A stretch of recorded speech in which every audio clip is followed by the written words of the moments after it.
बिस्मिल्लाहिर्रहमानिर्रहीम। इस लेक्चर में थर्मोडायनामिक्स चैप्टर के हीट टॉपिक रिलेटेड कुछ एमसीक्यूज़ हैं। तो पहला सवाल है इसके अंदर का the unit of heat energy is. देखिए हीट की जो यूनिट्स है इसमें हमारे पास जो एसआई यूनिट है हीट का वो जूल है, और कैलोरिक भी हीट का यूनिट है, और ब्रिटिश थर्मल यूनिट भी हीट का यूनिट है, लेकिन असल में जो एसआई यूनिट है हीट का वो है कैलोरिक। क्वेश्चन नंबर 2 बता रहे कि 1 कैलोरी इज इक्वल टू, यानी यहाँ पर कैलोरी और जूल का रिलेशन है, तो 1 कैलोरी जो है ये बराबर होते हैं 1C is equal to 4.18 joule के इक्वल होते हैं। तो यहाँ पर जो बी ऑप्शन है ये करेक्ट ऑप्शन है। Heat from the sun reach the earth, यानी सन से जो अर्थ तक हीट आ जाते हैं तो मतलब कौन सी प्रोसेस से ये आ जाते हैं। तो इसमें अगर हम ऑप्शंस पे गौर कर दें, रेडिएशन, कंडक्शन, कन्वेक्शन, तो देखिए कंडक्शन के लिए हमें एक मटेरियल मीडियम चाहिए, कन्वेक्शन के लिए भी एक मटेरियल मीडियम चाहिए। कंडक्शन के अंदर vibrational molecule, vibration motion of molecule की वजह से हीट ट्रांसफर होते हैं। कन्वेक्शन के अंदर जो है एक्चुअल मोशन ऑफ मॉलिक्यूल की वजह से, और रेडिएशन जो है ये रेडिएशन में हीट जो है विदाउट मीडियम यानी वैक्यूम से भी पास होते हैं। तो यहाँ पर जो ए ऑप्शन है वो करेक्ट ऑप्शन है। The rate of evaporation increase F, यानी इवापोरेशन रेट कब इंक्रीज होता है, जब the surface area of the liquid increase. जैसे कि अगर हम सरफेस को एरिया को बढ़ा देते हैं तब भी इवापोरेशन होते हैं। Temperature of the liquid increase, temperature से भी इंक्रीज से भी यानी इवापोरेशन हो जाते हैं। या humidity of the air above the liquid decrease, तो इस ऑप्शन से भी ह्यूमिडिटी की कमी की वजह से भी हीट के यानी वाटर का जो इवापोरेशन रेट है वो बढ़ जाते हैं। तो यहाँ पर जो डी ऑप्शन है यानी ये करेक्ट ऑप्शन है। क्वेश्चन नंबर 5 बता रहे कि which of the following expand most when the temperature is raised bye 10 kelvin या सेल्सियस, डिग्री सेल्सियस। तो देखिए हमें गिवन है एयर है, गिवन है कॉपर है, आइस है, वाटर है। तो इसमें बता रहे कि कौन सा मटेरियल जो है हमारे पास मोर एक्सपेंड हो जाते हैं जब हम 10 केल्विन टेम्परेचर इंक्रीज कर देते हैं। तो इसमें देखें कॉपर में भी हीट की वजह से एक्सपेंशन आ जाते हैं, आइस जो है ये भी मेल्ट हो जाती है, और फिर अगेन इसमें एक्सपेंशन, वाटर के अंदर भी एक्सपेंशन, लेकिन एयर का एक्सपेंशन जो है बाकियों के मुकाबले में ज्यादा होता है। तो इसमें जो है यानी जो एयर है 10 सेंटीमीटर क्यूब एयर जो है इसमें एक्सपेंशन बाकियों के मुकाबले में ज्यादा होगा। क्वेश्चन नंबर 6 बता रहे कि which property of a block of metal remain constant when the metal is heated. इसमें से कौन सा प्रॉपर्टी एक ब्लॉक ऑफ मेटल का रिमेन कांस्टेंट होगा। जैसे कि अगर हम एक यानी एक ब्लॉक को हीटअप कर देते हैं, तो इसमें से जो देखिए अगर डेंसिटी पे हम गौर कर ले तो मेटल की जो डेंसिटी है वो भी चेंज हो जाती है, सरफेस एरिया यानी सरफेस एरिया भी चेंज हो जाती है, वॉल्यूम में भी एक्सपेंशन आ जाते हैं। लेकिन मास, जो ब्लॉक का मास होगा वो मास जो है हीट की वजह से इसमें कोई चेंज नहीं आ जाते हैं, यानी मास हमारे पास रिमेन कांस्टेंट होगा।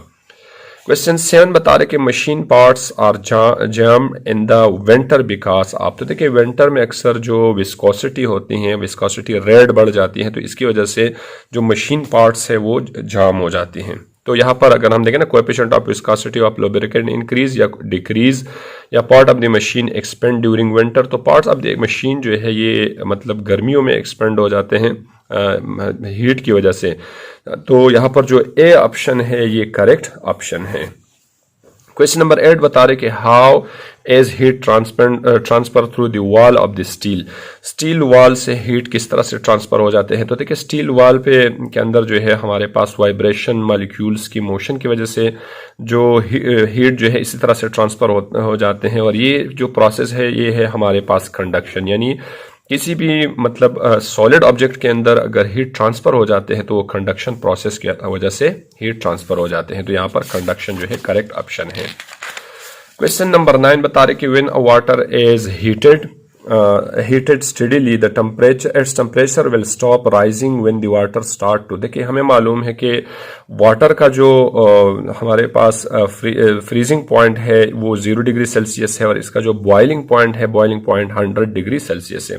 इसलिए अगर हम किसी वाटर का टेम्परेचर या इसको हम हीटअप करते हैं तो जैसे बॉइलिंग शुरू हो जाते हैं तो इसके बाद टेम्परेचर के अंदर मजीद इंक्रीमेंट नहीं आते हैं, यानी टेम्परेचर विल स्टॉप राइजिंग, यानी इसके बाद जो है वाटर का टेम्परेचर यानी बॉइलिंग पॉइंट ऑफ वाटर जो है वो हमारे पास 100 डिग्री सेल्सियस है, यानी इसके बाद मजीद इसमें टेम्परेचर में इजाफा नहीं होते हैं, लेकिन वाटर जो है वो बॉयल हो जाते हैं। तो ये यहाँ पर जो ए ऑप्शन है, ए ऑप्शन करेक्ट है। क्वेश्चन नंबर 10 बता रहे कि density change are responsible for which method of thermal energy transfer.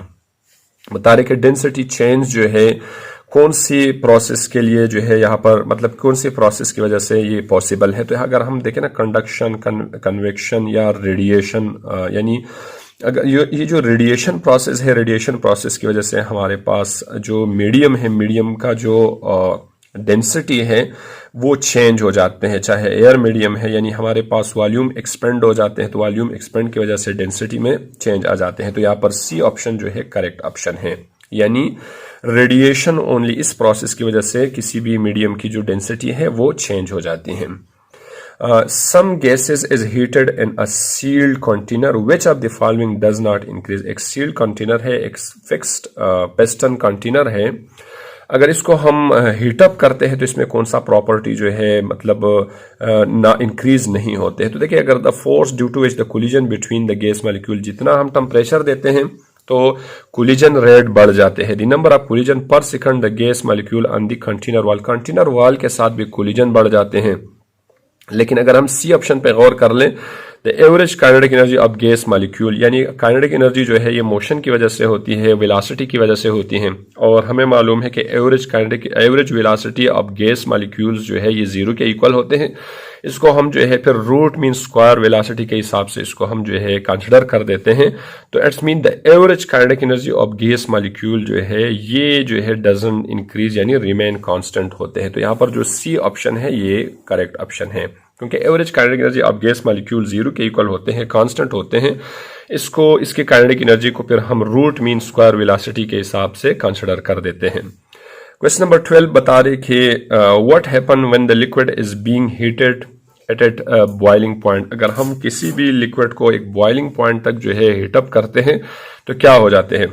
An increase in molecular size जो है कांस्टेंट रहते हैं। An increase in molecular spacing, सिर्फ यहाँ पर जो vibrational kinetic energy of molecules हैं वो इंक्रीज हो जाते हैं, और इन काइनेटिक एनर्जी की इंक्रीज की वजह से मॉलिक्यूलर स्पेसिंग जो है वो बढ़ जाते हैं। तो यहाँ पर जो बी ऑप्शन है करेक्ट है। अगर सी पे हम गौर कर ले, increase the average kinetic energy of molecule, average kinetic energy तो कांस्टेंट रहती है गैस मॉलिक्यूल के। And increase the total number of molecule की तादाद भी नहीं बढ़ते हैं इसके अंदर, सिर्फ मॉलिक्यूलर स्पेस जो है यहाँ पर बढ़ जाते हैं। क्वेश्चन नंबर 13, क्वेश्चन नंबर 13 में गिवन है हमारे पास के when most substance are heated they expand their volume, increase their density, decrease। तो देखें, अगर हम क्वेश्चन 13 पे गौर कर दें तो कुछ हमारे पास मतलब मोस्ट सब्सटेंस ऐसे होते हैं कि जैसे हम इसको हीटअप कर देते हैं तो इसमें एक्सपेंशन भी आ जाते हैं, इसकी वॉल्यूम इंक्रीज हो जाती है। जब वॉल्यूम इंक्रीज तो डेंसिटी हमारे पास डिक्रीज होगा। तो यहाँ पर जो डी ऑप्शन है वो करेक्ट ऑप्शन है। क्वेश्चन नंबर 14 बता रहे कि why do people feel cool if they do not dry themselves after swimming in the sea. तो जैसे कि अगर हम इस चीज पे गौर कर ले, लेट्स सपोज आपकी बॉडी जो है वाटर ड्रॉप है आपके बॉडी के ऊपर, तो इनकी इवापोरेशन की वजह से जो है कूलिंग फील करते हैं। तो यहाँ पर जो ए ऑप्शन है water evaporates and causes cooling, और बाकी ऑप्शन को अगर हम रीड कर दे, water is a good conductor of heat, या water prevents the sunlight from reaching the skin, या water insulator of the heat. तो यहाँ पर इवापोरेशन की वजह से जो है बॉडी कूल जो है फील करते हैं। क्वेश्चन नंबर 15 बता रहे कि copper plate is heated to 100 degree Celsius and then allowed to cool at cool by emitting. देखिए, अगर एक कॉपर प्लेट है इसको हम हीटअप करते हैं 100 डिग्री सेल्सियस तक टेम्परेचर पहुंच जाते हैं। अब ये वापस जो टेम्परेचर फॉल करते हैं, वापस डिक्रीज कर देते हैं, तो ये रेडिएशन इमिट कर देते हैं, और वो इंफ्रारेड रेडिएशन इमिट कर देते हैं। इलेक्ट्रॉन, गामा रेज हमारे पास हाई एनर्जेटिक रेडिएशन है, अल्ट्रावायलेट भी हमारे पास जो है हाई एनर्जेटिक रेडिएशन है। तो ये जो वापस हीट इमिट करते हैं, heat emit in the form of infrared radiation. Question number 16 बता रहे कि heat is release to the surrounding during, यानी हीट जो है सराउंडिंग पे निकल जाते हैं कौन से प्रोसेस के अंदर, मेल्टिंग के अंदर, फ्रीजिंग के अंदर, बॉइलिंग के अंदर, या इवापोरेशन के अंदर। तो अगर हम फ्रीजिंग के कॉन्सेप्ट पे गौर कर ले, मिसाल वाटर है इसको फ्रीज करते हैं तो वाटर का जो टेम्परेचर है वो सराउंडिंग से, यानी जिसकी बाउंड्रीज है उन बाउंड्रीज से, सराउंडिंग से निकल जाते हैं। तो यहाँ पर जो बी ऑप्शन है ये करेक्ट ऑप्शन है। Question number 17। क्वेश्चन नंबर 17 के अंदर बता रहे कि which of the following does not have the same unit. इसमें से सेम यूनिट मतलब कौन सी जो फिजिकल क्वांटिटी है जिसकी यूनिट सेम नहीं है। तो mechanical energy, kinetic energy, heat energy, इन तीनों का यूनिट सेम है, लेकिन पावर का जो इनके मुकाबले में जो यूनिट होगा इन तीनों के कंपैरिजन में वो अलग होगा। Question number 18, the total sum of all the kinetic energies of molecules in a substance is called, यानी total sum of all the molecules energy, यानी इसको हम हीट एनर्जी का नाम दे देते हैं। देखिए हीट एनर्जी के अंदर vibrational kinetic energy, rotational kinetic energy, translational kinetic energy और इसके अंदर जो है potential energy of gas molecules होते हैं। तो यहाँ पर जो ए ऑप्शन है करेक्ट है। देखिए काइनेटिक एनर्जी भी है, पोटेंशियल एनर्जी भी है हीट एनर्जी में, और इसी तरह से मतलब दोनों हैं। तो यहाँ पर जो हीट एनर्जी है ये करेक्ट ऑप्शन है। क्वेश्चन नंबर 19 बता रहे कि which of the following represent the total energy of molecule of substance. तो देखिए इस एमसीक्यूज के अंदर हमने पढ़ा कि total energy of molecules of substance जो है ये ट्रांजिशनल भी होता है, वाइब्रेशनल भी, रोटेशनल भी और पोटेंशियल एनर्जी भी। यानी ये transitional, vibrational, rotational kinetic energy जो है ये मोशन ऑफ मॉलिक्यूल्स की वजह से है, और पोटेंशियल एनर्जी अट्रैक्शन की वजह से है। तो यहाँ पर सिर्फ ट्रांजिशनल काइनेटिक एनर्जी है, रोटेशनल वाइब्रेशनल काइनेटिक एनर्जी है, वाइब्रेशनल ट्रांजिशनल पोटेंशियल एनर्जी है, और यहाँ पर अगर हम डी ऑप्शन पे गौर कर ले तो transitional, vibrational, rotational and potential energy, यानी ये चारों जो है इसके अंदर होता है। यानी इसमें सब्सटेंस की मॉलिक्यूल्स में ये चारों तरह की एनर्जीज मौजूद होते हैं ड्यूरिंग हीटिंग में। Heat is the form of energy associated with, यानी heat the form of energy है, ये मॉलिक्यूलर मास में होते हैं, मॉलिक्यूलर मोशन में होते हैं, या मॉलिक्यूलर वेट में, नॉन ऑफ दी। देखिए हीट जो है असल में हमारे पास मॉलिक्यूलर मोशन की वजह से होते हैं, जैसे कि transitional kinetic energy, vibrational, rotational या पोटेंशियल एनर्जी। तो हीट असल में इन the form of molecular motion होते हैं। Question number 21। क्वेश्चन नंबर 21 बता रहे कि which of the following contract on heating, यानी कौन सा मटेरियल ऐसा है जो कि हीट की वजह से कॉन्ट्रैक्ट हो जाते हैं। देखिए हमें मालूम है कि मोस्टली मटेरियल ऐसे है कि जैसे इसको हम हीट अप करते हैं तो इसमें एक्सपेंशन आ जाते हैं, इसमें linear expansion, volumetric expansion, superficial expansion आ जाते हैं। लेकिन रबर एक ऐसा मटेरियल है कि जैसे इसको हम हीटअप करते हैं तो इसका जो मतलब इसके जो शेप है वो कॉन्ट्रैक्ट हो जाते हैं। Question number 22, when a gas in equilibrium state it's molecule, कि अगर गैस जो है इक्विलिब्रियम स्टेट में है तो इट्स मॉलिक्यूल जो है, मॉलिक्यूल असल में हमारे पास क्या है, have the same energy, have the different energy that remain constant, have a constant average energy, यानी इसकी जो एवरेज एनर्जी है वो कांस्टेंट रहते हैं। जैसे कि हमने पहले पढ़ा कि काइनेटिक एनर्जी जो है, average kinetic energy of gas molecule constant रहते हैं, यानी एवरेज काइनेटिक एनर्जी वेलोसिटी की वजह से जो एनर्जी है, क्योंकि हम यहाँ पर एवरेज वेलोसिटी को जीरो कंसिडर कर देते हैं और वेलोसिटी को हम in the form of root mean square velocity gas molecule का कंसिडर कर देते हैं। तो क्वेश्चन नंबर 23 के अंदर बता रहे कि conduction is a process of heat transfer that, conduction जो है मतलब कौन से प्रोसेस में यानी कौन से मटेरियल में पास होते हैं। अगर हम पहला देख लें एज प्रेवलेंट इन सॉलिड, तो हमें पहले पढ़ा था कि कंडक्शन के अंदर जो है वाइब्रेशनल मोशन या vibrational kinetic energy of molecules होते हैं।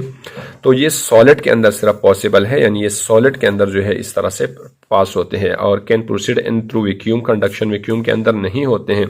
Translocation of mass depend on the fourth power of absolute temperature, तो ये सिर्फ जो है कंडक्शन एक ऐसा प्रोसेस है जो कि सॉलिड की मॉलिक्यूल्स की वजह से या vibrational kinetic energy of gas molecules की वजह से, सॉलिड की मॉलिक्यूल की वजह से एक जगह से दूसरी जगह तक ट्रांसफर होते हैं। क्वेश्चन 24 बता रहे कि in any process the maximum amount of mechanical energy that can be convert to heat, एक ऐसा कौन सा प्रोसेस है जिसमें मोस्टली मैकेनिकल एनर्जी जो है ये हीट एनर्जी में कन्वर्ट हो जाते हैं। तो असल में अगर हम गौर कर ले फ्रिक्शन में, तो depend upon the amount of friction, जितना हमारे पास फ्रिक्शन ज्यादा हो तो फ्रिक्शन के अकरन जो है हमारे पास क्या होगा, मैकेनिकल एनर्जी हीट एनर्जी में ट्रांसफर होगा। तो ये थे एमसीक्यूज हीट टॉपिक रिलेटेड, और फर्दर क्वेश्चन जो है इसकी नेक्स्ट पार्ट में डिस्कस करूंगा। अल्लाह हाफिज।